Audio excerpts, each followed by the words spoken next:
pomeriggio, benvenuti a un altro appuntamento con Trieste in diretta. Quest'oggi parliamo nella seconda parte dell'ITS Volta, parleremo anche degli ITS per spiegare un pochettino meglio di che cosa si tratta, perché sono delle realtà molto importanti, forse ancora poco conosciute, e poi parleremo logicamente dell'ITS Volta. Parliamo invece di vela, segnatamente della regata dei Tre Golfi, assieme a Martina Jelovčić, che è la presidente del Circolo della Vela di Muggia, che ringrazio per essere tornata a trovarci a un anno di distanza. È appuntamento, sì, un appuntamento annuale. Anche perché, adesso si può anche dire, non c'è nessun problema, anche perché la regata dei Tre Golfi cade sempre intorno alla prima settimana di giugno, e prima settimana di giugno è anche il mio compleanno, per cui, esatto. Insomma, per questo. Quest'anno poi... Già ti ho invitato l'altro anno, quindi rinnovo l'invito anche quest'anno. E l'8 io ho un lieve impegno, per dire la verità. Comunque, allora, intanto spieghiamo che cos'è la regata dei Tre Golfi e quale parte occupa nell'attività del Circolo della Vela di Muggia.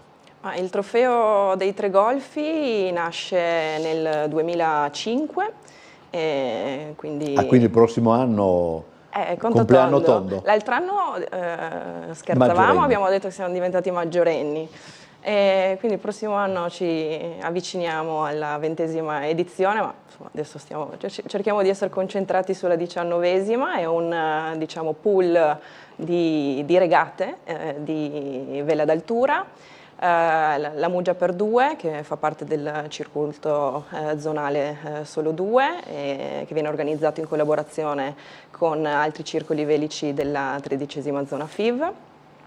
La Coppa Primavera, che è arrivata alla sua 49ª edizione, quindi il prossimo anno conto tondo anche per lei, e 47 edizioni la Muggia Portorose Muggia, che si è un po' evoluta nel corso degli anni.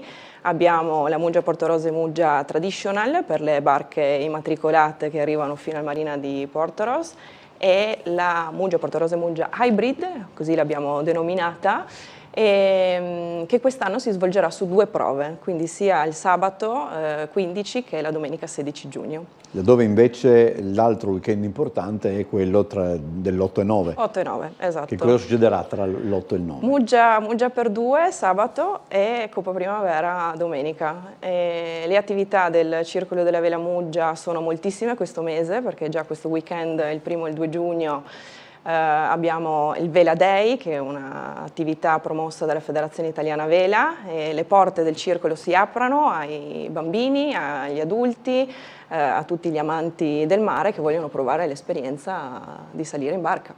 Allora, che cos'è esattamente, spieghiamolo per chi magari ne sente parlare ma non frequenta, conosce poco, un circolo della vela, quali sono le attività? Perché non solo organizzate regate, gare, eccetera, c'è anche poi, immagino anche da voi, la vita del circolo. Molto, molto. Anzitutto è famiglia. È famiglia, abbiamo raggiunto nel corso del tempo quasi 360 soci. Abbiamo tre classi di vela agonistica, l'Optimist, l'Ilka e il 29er, e portiamo avanti quindi con istruttori federali l'attività istituzionale, quindi il nucleo fondante della nostra associazione, però ci sono tutte, diciamo, una molteplicità di attività collaterali per i nostri soci. Abbiamo anche la fortuna di gestire centinaio di posti barca per i nostri soci che hanno la barca, e una palestra dove facciamo attività sportiva per tutte le età. E il nostro ristorante sociale è un punto di aggregazione importante, e quindi i soci si ritrovano, giocano a carte, si chiacchiera, si scherza, e quindi questo periodo è il motivo per cui vengo sempre molto volentieri a trovarvi, a raccontarvi qual è la vita della nostra associazione, perché partono proprio tutte le attività con il bel tempo che speriamo arrivi presto, ma inizia la stagione del divertimento, la stagione dello stare assieme, del condividere gli spazi. Il 30 settembre del 2022 abbiamo inaugurato i nuovi spogliatoi per gli atleti, ci sono dei progetti di riqualificazione della nostra sede, e abbiamo sistemato, mercoledì hanno fatto un bel getto per sistemare le zone che si erano ammalorate ed erano pericolanti con le mareggiate dello scorso autunno, e quindi la sede è sempre più bella. Dov'è esattamente? È all'inizio del lungomare Venezia, proprio nel centro di Muggia. Siamo dislocati su 2 sedi, una palazzina che ospita la segreteria e appunto la palestra e la sala muscolazione per gli atleti, il porticciolo, e la sede a mare, dove abbiamo anche il ristorante. D'estate chiaramente, insomma, pullula di frequentatori. Che rapporto c'è, o anche qual è per esempio la differenza, magari poi articolo meglio la domanda, tra l'attività per esempio vostra e l'attività di una marina, di un circolo della vela triestino? Cioè è la stessa cosa? Muggia un po' più ruspante, come potrebbe sembrare a noi che non conosciamo, fatta salva la serietà della cosa, nel senso non metto in dubbio questo, però non so, l'idea è quella che Muggia è più, che si diverte di più, però non lo so. Ma l'associazione sportiva dilettantistica non ha scopo di lucro. I dirigenti, il presidente, i soci sono volontari. E riuscite ancora? È difficile. Questo è l'altro grosso problema. È difficile perché il tempo è prezioso per tutti.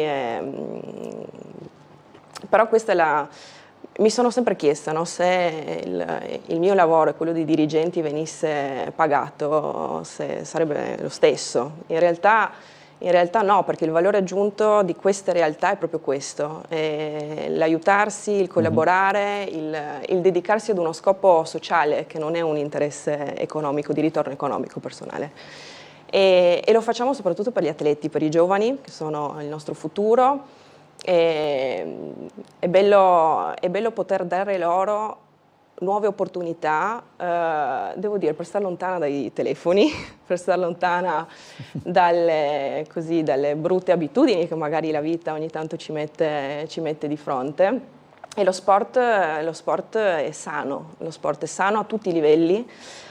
Dico sempre ai bambini che dal loro presidente non mi aspetto che vincano.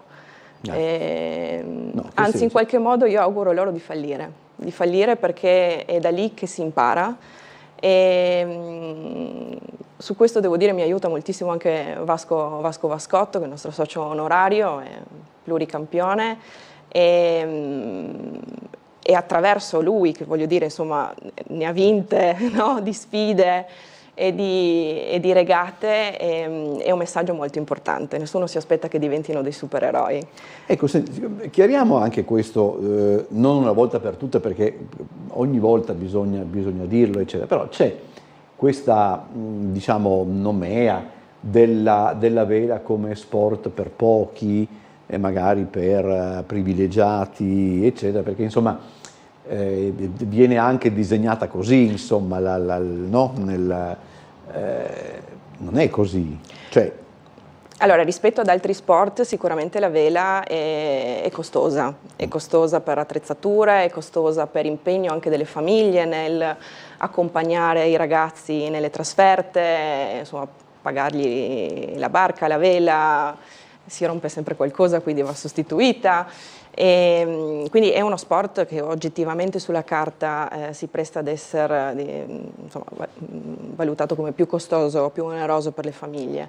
Però questo non significa che non ci si possa avvicinare a questa realtà, ed è questo il lavoro che fa l'associazione sportiva dilettantistica, grazie al contributo delle quote associative dei nostri soci, dei posti barca, supportare con le famiglie, con delle quote di partecipazione ai nostri corsi di scuola vela, semplicemente per far passare delle belle giornate in mare ai ragazzi, insegnare loro il rispetto per la natura, la disciplina, il rigore e la pazienza, perché sappiamo bene, noi è uno sport che è molto condizionato al meteo, al tempo. Se non c'è vento bisogna trovare quell'equilibrio, no, nell'attesa.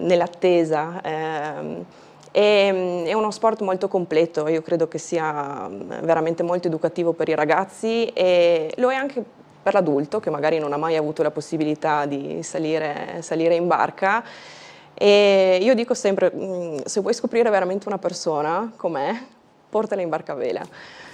Infatti molti dicono anche che una delle cose più rischiose da fare è andare a fare una vacanza in barca a vela con gli amici, sì, perché dice delle volte delle tragedie, sono delle tragedie, sì, eccetera. Sì. Come ci si accosta alla vela? Cioè in alcuni casi è tradizione di famiglia, no? Perché lo sappiamo, in altri casi immagino che le varie società debbono in qualche modo farsi conoscere, debbono parlare di questo sport. Come fate in questo caso? C'è un rapporto con le scuole? Certamente, assolutamente, c'è un'attività di stretta collaborazione anche con le istituzioni, con le scuole di Muggia e Open Day, quindi l'obiettivo anche del sabato, esatto, Vela Day, non solo invito allo sport, che è un'iniziativa promossa e patrocinata dal Comune di Muggia, quindi veramente confidiamo in un bel tempo perché ci sono tante realtà associative muggesane che partecipano e che vogliono farsi conoscere. E devo dire, credo che il Circolo della Vela Muggia parta avvantaggiato perché il prossimo anno festeggiamo 80 anni dalla sua fondazione e quindi è un percorso che abbiamo, diciamo, sviluppato, coltivato ed è, credo, sempre, sono al secondo mandato e quindi ho fatto un triennio, ne ho iniziato un altro e sono sempre molto orgogliosa, al di là del fatto che sono io a guidare una nuova squadra di consiglieri, ma trovare soci disponibili a portare avanti questa tradizione e farlo con buon senso, con buon spirito per lasciare qualcosa alla società, alla comunità. Questo è il nostro obiettivo. Sì, è chiaro che è sempre più difficile perché la gestione di una realtà come la nostra chiaramente incontra la burocrazia e gestione amministrativa che non è diversa da quella di un'azienda che fa profitto. La responsabilità è molto alta e quindi niente, insomma io spero di poter dormire sonni tranquilli con la collaborazione di tutti e questo è l'obiettivo. Perché poi è vero che per quanto riguarda il volontariato, tutte le realtà del volontariato, che sia volontariato sociale o volontariato sportivo, poi potremo anche metterci d'accordo sui confini, immagino anche molto labili, tra volontariato sociale e volontariato sportivo, perché bene o male l'azione sociale dello sport è importantissima e per certi aspetti è anche evidente, però il grande problema è quello di una burocrazia che non si capisce come mai ogni anno diventa sempre peggio. Sì, peggiora di anno in anno, più complicato. Sempre più esigente, sempre più complessa, cioè non si capisce perché. Del resto noi siamo un paese in cui vai in farmacia con la ricetta elettronica e devi stamparla, per cui questo è. Allora, quando si organizza una manifestazione come la regata dei Tre Golfi, dove appunto c'è anche una tradizione che è una tradizione sportiva, ma che per certi aspetti è anche una tradizione organizzativa, E che cosa va gestito, mettiamola, uso un termine che non è corretto, ma spero di spiegarmi. Che cosa può, mettiamola così, essere gestito col pilota automatico? Cioè ci sono, immagino, degli automatismi che vi consentono di concentrarvi anche su altro, perché quella parte dell'organizzazione si ripete magari di anno in anno, è oleata, eccetera. Oppure, tutto sommato, anche, ma non solo in virtù della burocrazia, un discorso come questo non sta in piedi? No, allora diciamo che c'è qualcosa che generalmente c'è una to-do list che a grandi linee sempre, si ripropone sempre identica. L'imprevisto chiaramente magari capita, ma capita anche magari di avere la spinta, l'energia, l'intuito di voler creare qualcosa di nuovo. E quindi è un grande lavoro di relazioni, di progetti che magari nascono dal contatto che si ha con nuove persone. Ad esempio quest'anno, se mi viene in mente così un po' una novità, il 16 giugno organizzeremo per tutti i partecipanti del nostro circuito di regate, del Trofeo Tre Golfi, un pasta party by Barilla.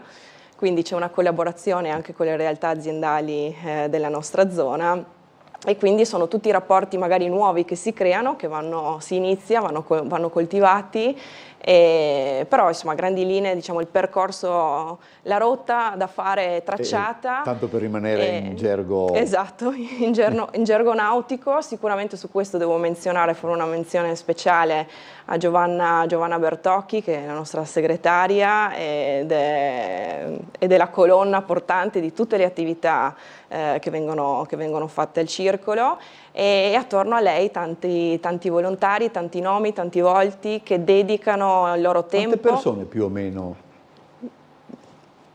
Quasi 50, tra le 50 e le 70 persone, che poi magari non impegnate in modo diverso. Esatto. Senti, è anche vero però che una realtà come la vostra non può nemmeno come dire, ripetersi, cioè deve innovare di anno in anno in maniera più o meno evidente, però bisogna tenere, ecco, non so, seguite qualche cosa di particolare, cioè sono idee che vi vengono in mente di colpo, eccetera, quando innovate, oppure sono nell'aria e basta prenderle? Ma alle volte si cerca anche di fare un po' autocritica rispetto a quello che potrebbe non essere funzionato nelle edizioni precedenti, no? Quindi si fa generalmente un debriefing della manifestazione appena trascorsa, si sente anche l'opinione dei regatanti, bisogna sempre diciamo, ascoltare il loro feedback, arriva magari qualche suggerimento, ed ecco che parte magari quell'accortezza, quella cura nel sistemare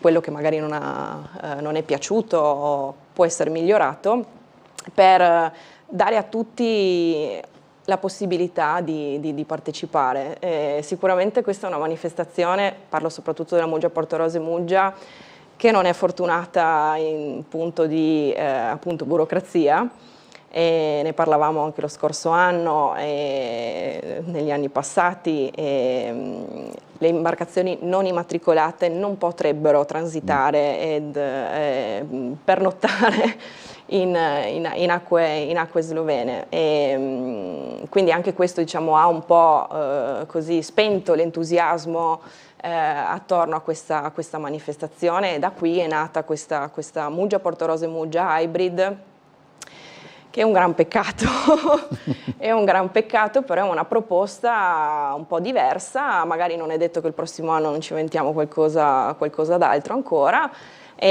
ma che vuole dare a tutti la possibilità di partecipare. E io ringrazio i regatanti, ringrazio gli equipaggi, ogni anno come noi facciamo difficoltà, no, a livello organizzativo magari a trovare queste 50 persone volontarie disponibili a darci una mano, anche gli equipaggi fanno fatica, no, a organizzarsi, ci sono, insomma, lo si sa, corriamo tutti nella vita normale, lavoro, figli, famiglia, quindi riuscire talvolta a trovare l'amico, gli amici che accompagnano l'armatore per la regata nel weekend sembra banale, ma non è così scontato.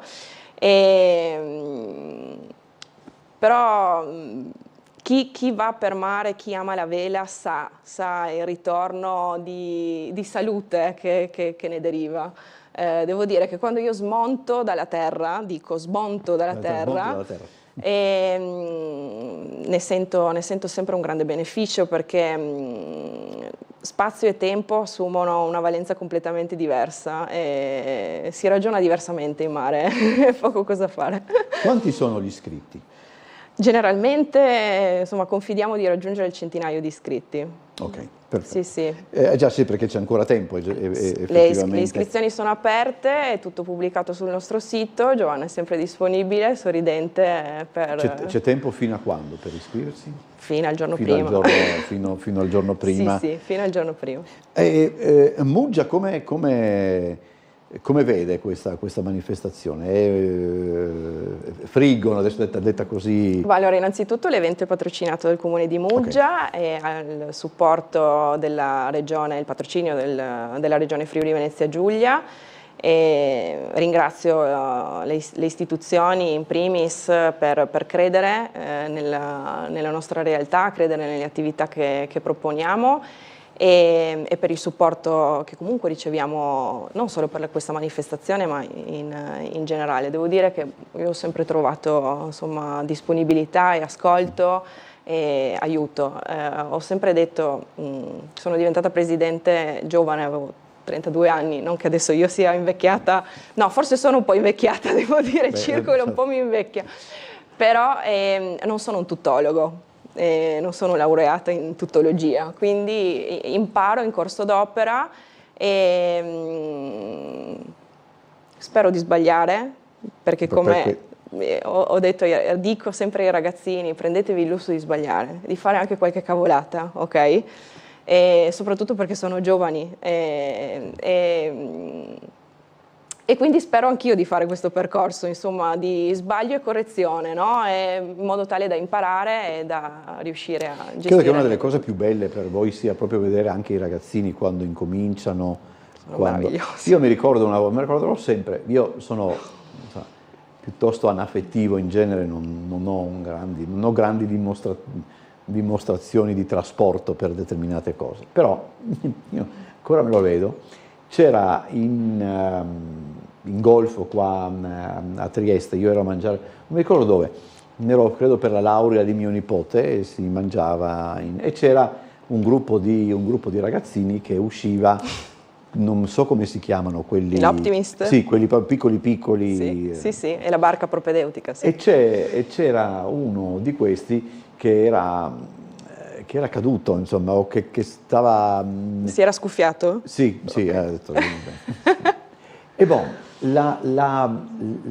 lo sforzo che lui ha fatto per rimettersi, adesso non so, per rimettersi in piedi, ma anche, voglio dire, la grinta, la tenacia che ci metteva, era anche un po' in carne, per dire la verità, quindi alla fine da tutti quelli che stavano che eravamo là, insomma, è partito un applauso, ma non di sfottò, perché sarebbe stato veramente proprio, no, certo.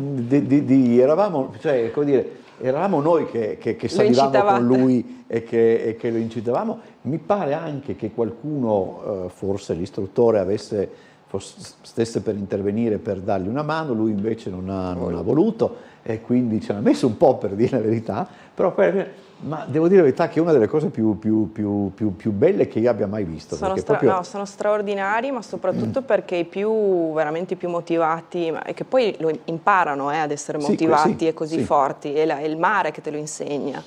E l'attività dura tutto l'anno, quindi noi abbiamo anche delle attività invernali, una scuola vela invernale, E questi ragazzini armati di muta e di giubbetto escono anche con delle condizioni meteo un po' difficili, un po',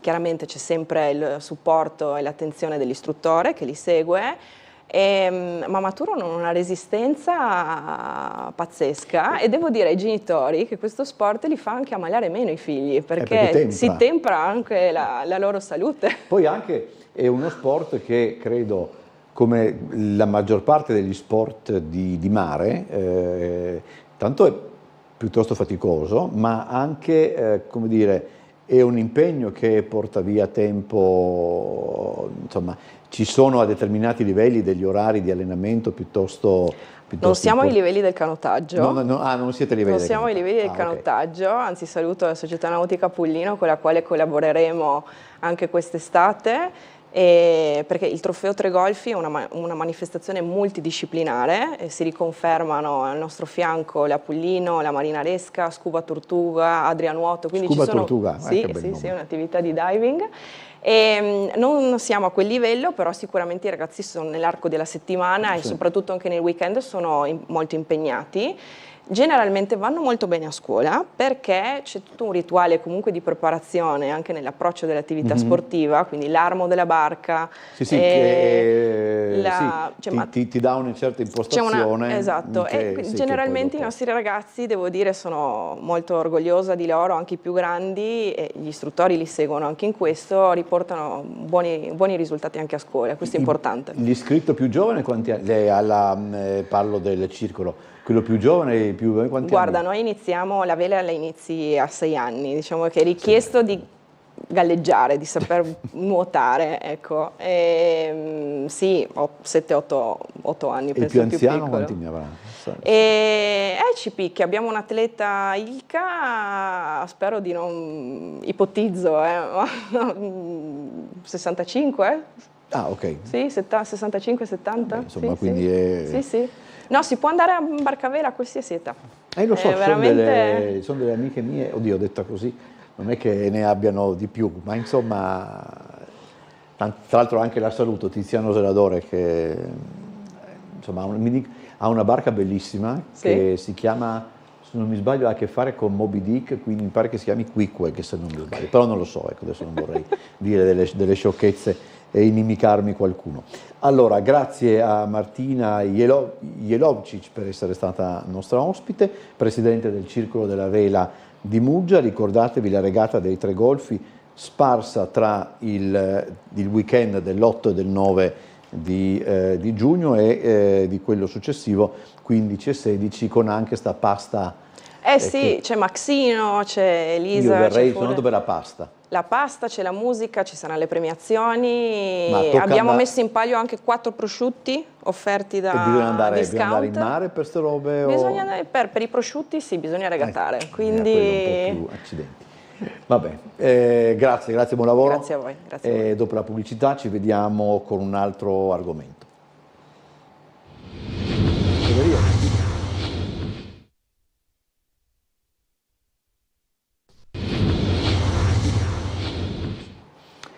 Eccoci pronti per la seconda parte di questa puntata di Trieste in diretta, e siamo in compagnia dell'ingegnere Alberto Steidner, che è il presidente dell'ITS Volta. Buonasera. Grazie per essere tornato nei nostri studi. Allora, prima di parlare di una serie di iniziative specifiche dell'ITS Volta, chiariamo un attimo, ingegnere, che cos'è un ITS, perché è una di quelle realtà che si dovrebbero conoscere meglio, se non altro perché offre delle possibilità di lavoro per chi lo frequenta abbastanza solide e per certi aspetti anche quasi immediate. Ecco, certo, però non vorrei... Come si suole dire, grazie della domanda.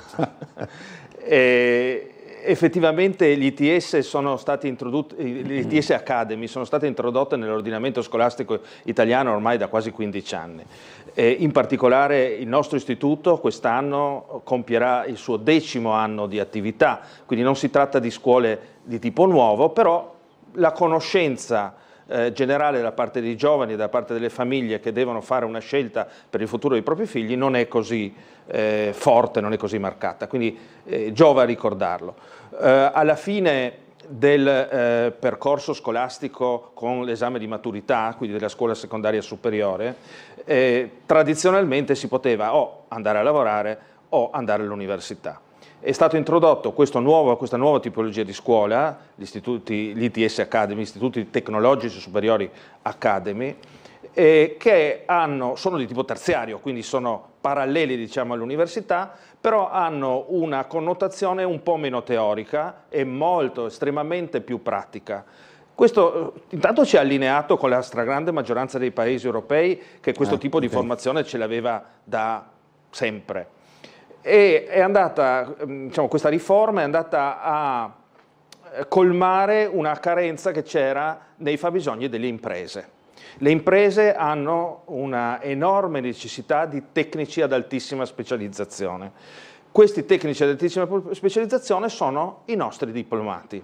Non a caso Confindustria è stato uno dei grandi sponsor in Italia di questo movimento culturale che ha portato alla nascita dell'ITS. Un'altra cosa che va detta è che per costituire un ITS come noi abbiamo fatto nel 2014 bisogna costituire una fondazione di partecipazione pubblico-privata. Ci sono dei soci pubblici obbligatori come l'ente locale, noi abbiamo il Comune di Trieste, all'epoca avevamo anche la provincia che oggi non esiste più, e una scuola superiore, la scuola fondatrice è stata il Volta, da cui il nome, l'Istituto Tecnico Statale Volta, e soprattutto tanti soci privati, soci aziende. Noi abbiamo oggi una quarantina di soci e la maggior parte di queste sono aziende che riportano all'interno della fondazione i loro fabbisogni e quindi i nostri piani formativi, i nostri piani di studio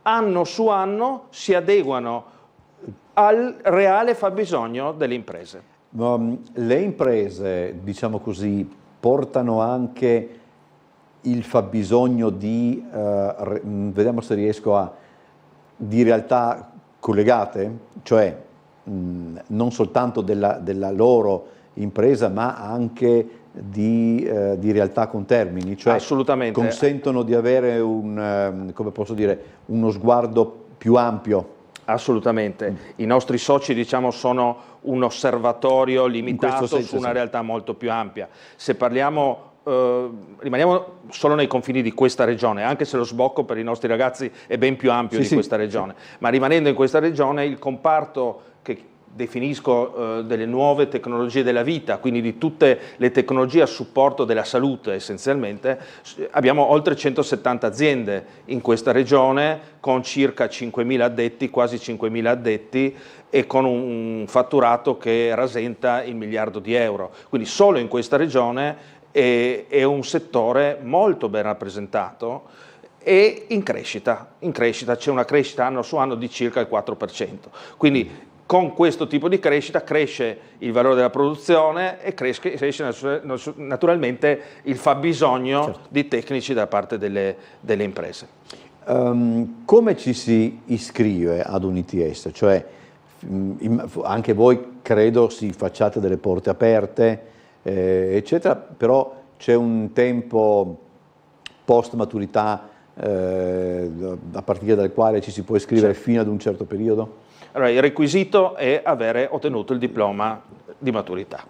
Per iscriversi basta andare sul nostro sito www.itsvolta.it, ci sono tutte le istruzioni, c'è un modulo per la preiscrizione che si apre sostanzialmente ad agosto normalmente, cioè ad agosto cominciamo già le selezioni perché abbiamo il numero chiuso, cioè noi possiamo, visto che le attività sono attività di laboratorio molto pratiche, i posti nei nostri laboratori didattici sono limitati, quindi noi possiamo avere per ognuno dei nostri corsi al massimo 25 studenti, quindi facciamo una selezione in ingresso che insomma è una selezione normalmente più motivazionale che tecnica, cioè cerchiamo di prendere i ragazzi che sono determinati veramente a fare questo percorso di studi, che ripeto è un percorso molto pratico, quindi se vogliamo usare un'espressione, i ragazzi a cui piace sporcarsi le mani, sì, piace sperimentare, piace giocare con la tecnologia.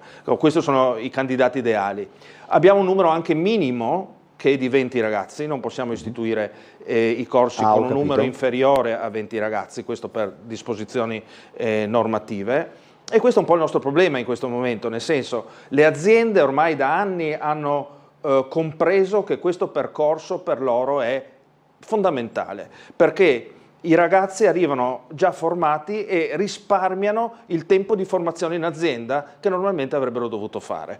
Quindi le aziende hanno capito, questo un indicatore che posso dare è che i nostri ragazzi più bravi normalmente ricevono 2, qualcuno addirittura 3 offerte di lavoro in uscita. Noi abbiamo una diciamo, assunzione dei nostri ragazzi, vengono assunti al 100%, nella quasi totalità, no? Salvo rarissime eccezioni, per cui addirittura i più bravi ricevono più offerte di lavoro, quindi non c'è un problema lato aziende che hanno capito la valenza di questi corsi e più in ingresso. Noi non abbiamo tanti ragazzi motivati in ingresso in questo momento. Non so se, tanto non so se ho capito bene quello che mi era stato raccontato, ma penso di sì.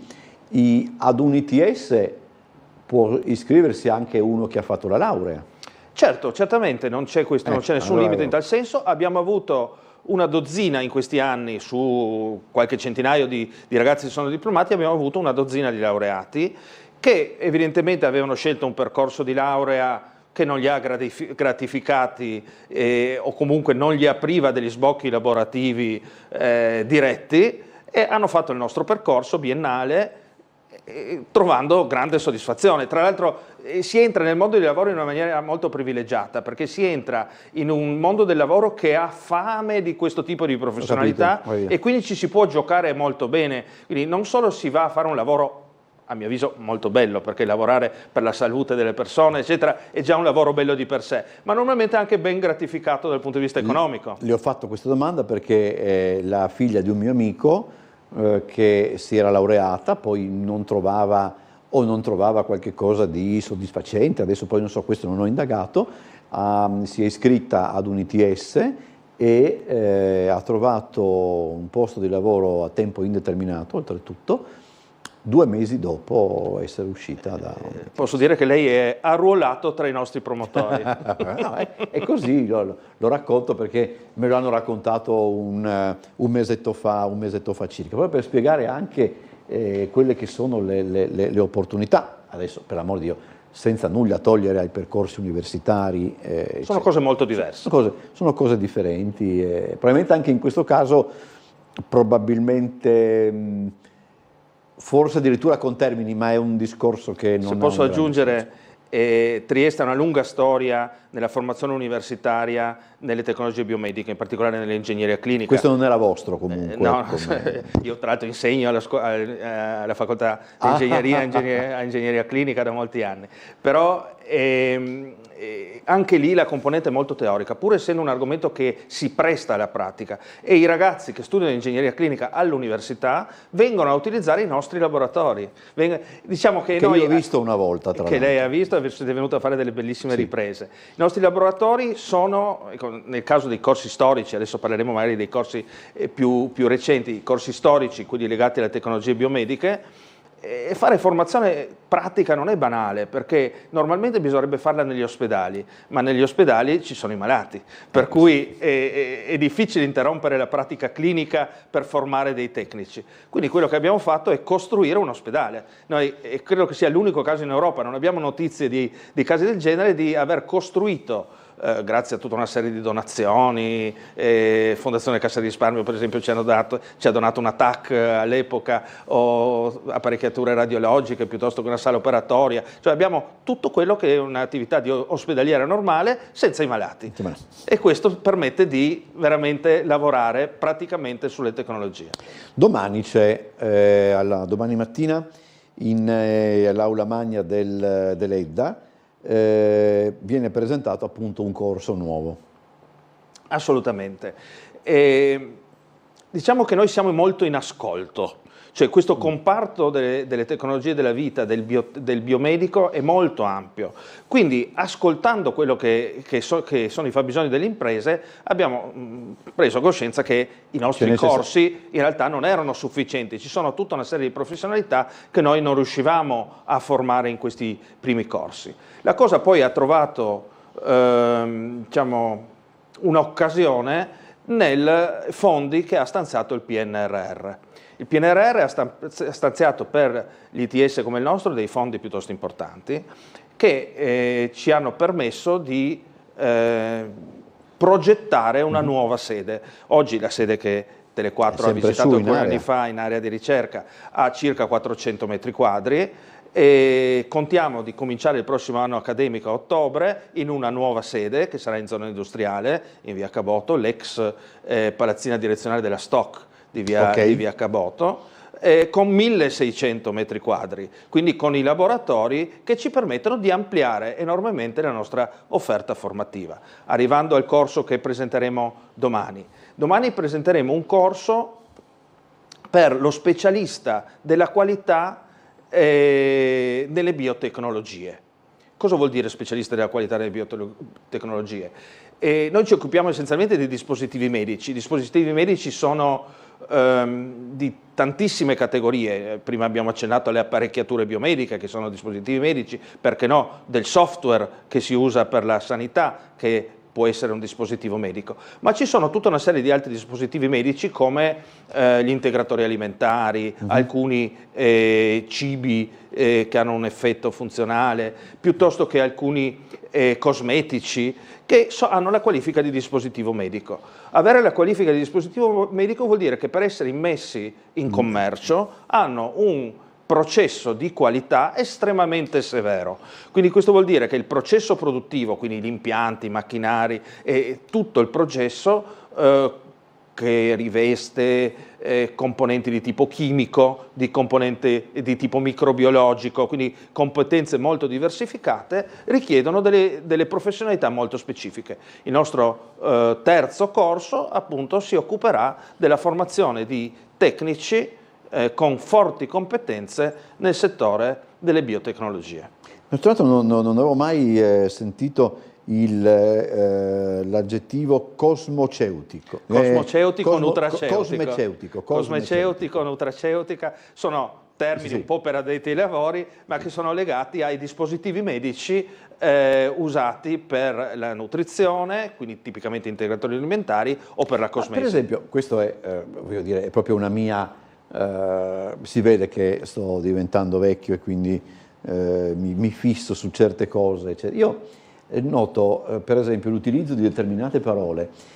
Quando io sento dispositivo medico mi viene in mente un macchinario, non so, probabilmente sarà anche una mia... Invece un dispositivo medico è un concetto molto molto ampio. Molto più alto. Le apparecchiature biomediche è un dispositivo medico. Assolutamente. Un po', diciamo, i dispositivi che devono rientrare sotto una verifica normativa, che tipicamente sono normative comunitarie, e quindi essere iscritti in un apposito registro del Ministero della Salute, eccetera. Ecco, questi dispositivi sono dispositivi medici, quindi un cerotto è un dispositivo medico. È un dispositivo, penso, qualcosa che... Esatto, può essere una crema, può essere un dispositivo medico, no? Però non è un farmaco, i farmaci sono una categoria diversa. Io avrei messo anche i farmaci nei dispositivi. No, i farmaci hanno delle normative specifiche a parte. Ok. Lei ha detto anche una cosa sulla quale volevo farla ritornare un attimo, che però è indicativa anche del lavoro di un ITS ed è sempre più indispensabile, secondo me, per tutta una serie di realtà, e una sola realtà secondo me non riesce a comprendere tutto ciò ed è la scuola tradizionale, ma questo è un altro discorso. Cioè, lei ha detto noi siamo in ascolto, cioè bisogna capire quello che è l'industria, quello che è la realtà, quello che le aziende chiedono, ciò di cui dispongono. Bisogna probabilmente anche avere una visione di un futuro più o meno vicino, cioè, se non si ascolta, se non si immagina, non si va da nessuna parte. Assolutamente, ha colto perfettamente. Allora, dal punto di vista pratico, come funziona questo ascolto? C'è un organo istituzionale all'interno di tutte le fondazioni come la nostra che si chiama Comitato Tecnico Scientifico. Nel Comitato Tecnico Scientifico sono presenti, sono 20 membri nel nostro caso, sono presenti i rappresentanti delle imprese, i più significativi. Noi ne abbiamo alcuni per ognuno degli indirizzi che andiamo ad affrontare. Loro sono un po' le antenne che poi sono in contatto con un mondo produttivo molto più ampio e formalmente approvano i piani di studio. Questo è un primo aspetto. E ovviamente promuovono poi dei comitati, delle commissioni dove raccogliamo molti più esperti per avere una visione ancora più ampia. Questo è un aspetto. Il secondo aspetto è quello della docenza. La legge oggi prevede che il 70% delle attività di docenza debba essere fatta da personale espresso dalle imprese. Quindi noi abbiamo solo una piccola percentuale di docenza fatta da professori o di scuola superiore o universitari. Parliamo dei corsi di base, l'inglese tecnico, un po' di fisica, la fisiologia umana. È chiaro che se uno non ha dei fondamenti di fisiologia umana difficilmente comprende il funzionamento delle macchine che funzionano sul corpo umano, no? Ecco, quindi ci sono una serie di corsi di base, però la stragrande maggioranza sono corsi monografici di poche ore su tecnologie specifiche. Questo vuol dire che abbiamo 120 docenti, quindi abbiamo un corpo docente molto ampio e per la stragrande maggioranza espresso dalle aziende stesse. E capisce che poi le aziende ascoltano, conoscono i ragazzi, adesso parleremo degli stage, ma già in aula o in laboratorio, più che in aula perché l'attività in aula è molto limitata, è quasi tutta di laboratorio, entrano in relazione con i ragazzi e magari si creano già quei primi contatti, quei primi rapporti. Io, giusto per specificare quello cui accennavo prima, io non riesco a capire perché il mondo della scuola tradizionale non ascolti ciò che arriva per esempio mi riferisco al segmento di cui io potrei essere più esperto, tutte le sollecitazioni che arrivano dal mondo della cultura di toccare i programmi, di mettere mano ai programmi di letteratura italiana, di storia, per fare in modo che i ragazzi escano da un liceo avendo idea di chi fosse Cesare Pavese e magari avendo anche un'idea di che cosa fosse, mi viene in mente così, la battaglia dello Yom Kippur, ma questo sembra proprio, lì c'è la chiusura più totale, noi continuiamo a rovinare i promessi sposi presso i ragazzi perché li fai prendere in mano 4 volte nel corso degli anni scolastici. È una cosa che io non riesco a capire, questa mentalità ottusa, eccetera, perché non ha senso poi istituire il liceo coreutico o cambiare nome al liceo, farlo diventare scuola secondaria di secondo grado, eccetera, se poi alla fine i percorsi di insegnamento sono quelli di 40 anni fa. Ma questo è un altro discorso, chiedo scusa, ma è una roba che mi sta particolarmente a cuore. Ho accennato agli stage, ai tirocini, credo questo sia un aspetto fondamentale. Che l'altro è l'altro grande valore, grande asset. Delle circa 2000 ore, in 2 anni si fanno circa 2000 ore, ben 800 sono stage in azienda. Noi usiamo concentrarli verso la fine del percorso. Questo perché? Perché arrivi con un bagaglio già... Esatto, c'è già una formazione iniziale, ma soprattutto nella stragrande maggioranza dei casi non c'è soluzione di continuità tra il tirocinio e l'assunzione. Quindi immediatamente dopo il diploma quasi tutti i ragazzi vengono assunti nelle aziende in cui hanno fatto il tirocinio. Questo per una serie di motivi. Il primo motivo è che i nostri uffici fanno un vaglio delle aziende e verificano che ci siano effettivamente dei posti disponibili, quindi noi evitiamo di mandare in stage dei ragazzi in aziende che sappiamo che non sono in grado poi di assumere i ragazzi. Questo è uno screening a monte, diciamo. E poi normalmente si crea quel feeling in 5 mesi, Sì. sono circa 5 mesi di stage, quel feeling tra ragazzo e impresa che si trasforma in occupazione. Mia curiosità, il diploma avviene con un esame, con una specie di tesina? C'è un esame finale in cui c'è un presidente della commissione di nomina ministeriale, normalmente un professore universitario, e dopo viene rilasciato il diploma, che è proprio come i diplomi di laurea, stampato dalla Zecca dello Stato. Non c'è una tesi, ecco, insomma. No, non c'è una tesi, c'è un esame finale. Chiedo scusa. Torniamo un po' ci abbiamo verso la chiusura, torniamo un po' al discorso iniziale, no? Nel senso, sono più i ragazzi o le ragazze che queste sono quelle domande un po', però danno anche un'idea. È la seconda volta che devo dirle grazie della domanda, perché questo è un tema molto sentito, in particolare molto sentito da questa regione, da questa amministrazione regionale. La partecipazione femminile ai percorsi tecnici, anche universitari, diciamo, sono notoriamente e modesta, minoritaria, normalmente, largamente minoritaria la partecipazione femminile. Ecco perché questa regione ha introdotto uno stimolo alle ragazze, ovvero le ragazze che superino il minimo di frequenza obbligatoria, questi corsi sono a frequenza obbligatoria con l'80% di frequenza obbligatoria, quindi tutte le ragazze che superino l'80% di frequenza ricevono il rimborso integrale della retta, quindi non hanno tasse, quindi le ragazze partecipano gratuitamente a questi corsi, con un rimborso su fondi regionali. Tra l'altro questo è anche uno stimolo non da poco, per dire la verità. Assolutamente. Allora, abbiamo ancora 2 minuti. Il prossimo Open Day credo sia, cioè per chi volesse, mettiamola così, per chi volesse noi conoscere siamo meglio. In realtà sempre facciamo degli Open Day formali, certo. Però se qualcuno vuole venirci a visitare, basta telefonare, mandare un'email, quindi siamo sempre aperti.